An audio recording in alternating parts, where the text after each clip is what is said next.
What if I told you the reason you can't stop overthinking is the same reason you have the power to create anything you want in life? Have you ever caught yourself lying in bed at night, staring at the ceiling, your mind running in circles, replaying the same thoughts again and again? What if I told you that the very thing you call overthinking is actually your creative power misused, and that you could flip it around and use that same energy to shape your future exactly the way you want?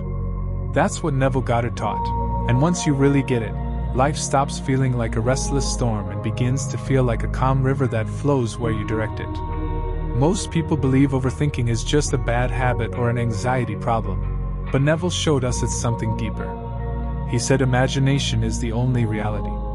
Every thought, every image you repeat inside yourself is not just noise, it's creation in action. So when you overthink, you're not just stressing yourself out. You're unconsciously planting seeds. And because imagination creates reality, the more you repeat a thought with emotion, the faster it begins to take shape in your world. This is why overthinking feels so heavy. It's not that your mind is broken, it's that your creative tool is stuck on repeat. Neville would remind us that imagination is like a movie projector. If you leave the same film running, you'll see the same scenes over and over. Overthinking is just the projector stuck on one loop. The key isn't to fight the projector, but to change the film. You don't have to wrestle with your thoughts or force them to stop. Instead, you redirect them, give them a new scene, a new feeling, a new end result. And when you do that, overthinking dissolves naturally, because the mind can't stay empty, it must always focus on something. Think about it. Every time you overthink, what are you doing? You're imagining worst-case scenarios. You're replaying things that went wrong. You're rehearsing fear. But what if, instead of rehearsing fear, you rehearse fulfillment?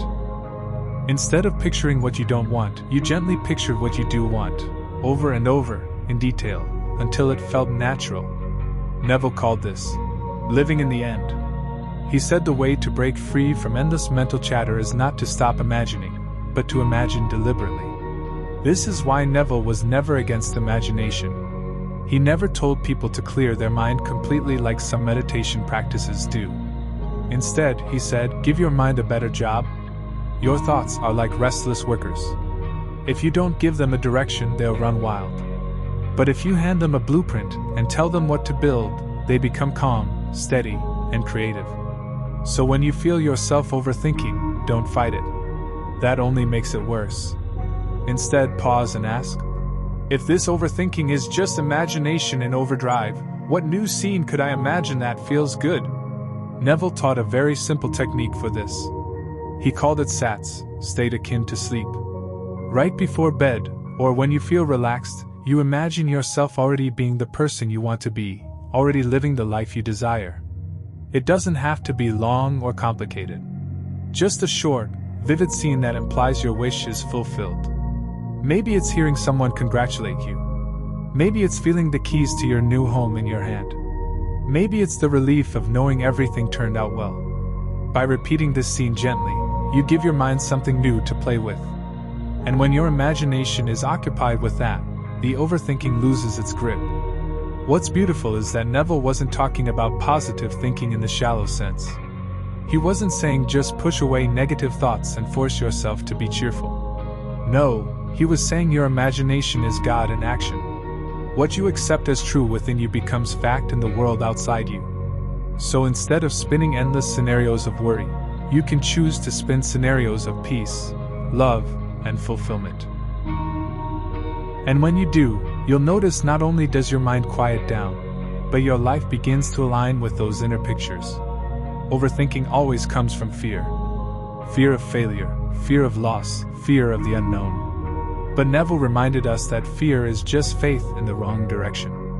If you can believe in things going wrong, you can believe in things going right. And the moment you shift your faith, the entire story changes. He said, assume the feeling of the wish fulfilled, and persist in that assumption, for that assumption, though denied by your senses, if persisted in, will harden into fact. That's the cure for overthinking, persistence in the right assumption. Let me give you a simple exercise you can use right now. The next time your mind starts spiraling, don't try to shut it down. Instead, pause, take a breath, and say to yourself, "What do I wish were true right now?" Then imagine the answer as if it's already happening. Maybe you're stressing about money. Instead of running through all the worst-case scenarios, imagine yourself checking your bank account and smiling because it's more than enough. Maybe you're worrying about a relationship. Instead of replaying arguments, imagine hearing your partner say, "I love you, and I'm grateful for you." These little imaginal acts are not fantasy, they are seeds. And just like a seed grows quietly underground before you see it, your imaginal acts grow quietly in the unseen until they show up in your world. Overthinking is like being stuck in a storm inside your head. Neville's teachings are the umbrella, the shelter. He's not telling you the rain doesn't exist, he's showing you how to walk calmly in the rain, knowing the sun is already on its way. The storm of thoughts doesn't have to control you. Once you realize you're the one choosing what film to project, everything changes. You stop being the victim of your thoughts and become the director of your inner movie. Now here's the part that really wakes people up. Neville said that what you imagine about yourself is more important than anything happening in the outside world. In fact, the outside world is just a reflection of what you're imagining. So if your mind is full of overthinking, life will mirror that chaos. But if your mind is filled with calm, fulfilled images, life will mirror that peace. It's not magic, it's law. He called it the law of assumption. Assume it inside, and it shows up outside. So the real way to stop overthinking is not to battle with your thoughts, but to change the assumptions you live from. Overthinking is like being stuck in the wrong story. But the moment you rewrite the story and step into it, your mind begins to relax. You'll notice your overthinking slows down when your inner state feels secure. When you feel safe and satisfied inside, you don't need to run through endless scenarios anymore. Neville once said, "Be still and know you are God." That stillness is not about forcing your mind to be blank. It's about recognizing that you are the one imagining, you are the one assuming, and therefore you have the power to choose. Stillness comes when you trust your inner assumption more than the outer noise. And when you do, overthinking simply fades, because you no longer believe the scary story you used to repeat. So if you take one thing from this, let it be this: overthinking is not your enemy. It's simply misdirected imagination. And the cure is not suppression, but redirection. Next time your mind won't stop running, smile and remember, this is just my imagination at work. Then, gently give it a better scene, a better film, a better end. And as Neville promised, if you persist in that new assumption, it will harden into fact. Your life will begin to reflect the peace you practiced inside. The truth is, you don't need to fight to stop overthinking. You only need to practice imagining lovingly, calmly, and deliberately. When you do, your thoughts become allies instead of enemies.